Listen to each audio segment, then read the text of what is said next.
Hi everybody and welcome back to the channel. Today we're going to be looking at the turbo boost solenoid on this Jeep. So located just behind the air cleaner box, and the thing we're going to be doing is replacing the filter just located down there.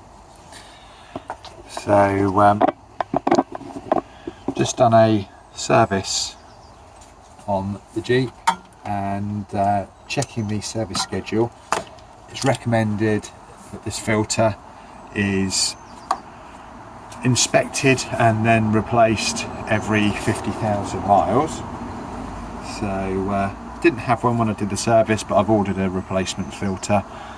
It was £6 off of eBay, so it was a no-brainer.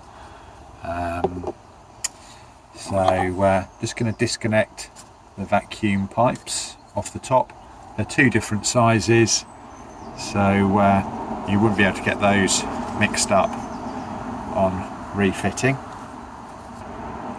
I'm not going to use any tools on this because I don't want to split the pipe, puncture the pipe, and yeah, just if you wriggle it out, it comes out like so. I said to inspect it, but if you don't know what it's meant to look like before, then obviously you can see there's a massive difference in colour there. So it's definitely had it. So just looking at this one, I would imagine that's probably an original pass on there. Yeah. So I don't know whether you will be able to see that, but I think it's coming into focus now. But it's got a little Mercedes symbol there on the back. I believe this is a Mercedes engine, so this video would also be applicable if you have a Mercedes or a Volkswagen, because I believe it's fitted to those as well. So what I'm going to do before I fit it is I'm just going to spray some brake cleaner down in there, and the same in there.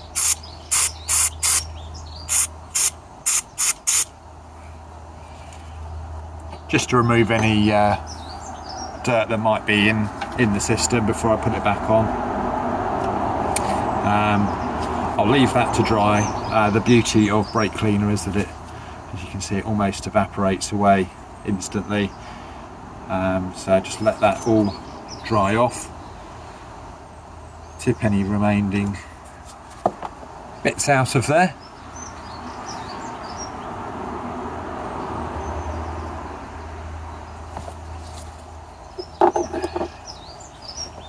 So the reason that I'm doing this is this little device here controls the boost created by the engine, and if the filter for the solenoid becomes blocked, it's not going to work optimally, and then it's going to increase the fuel consumption and decrease the throttle response.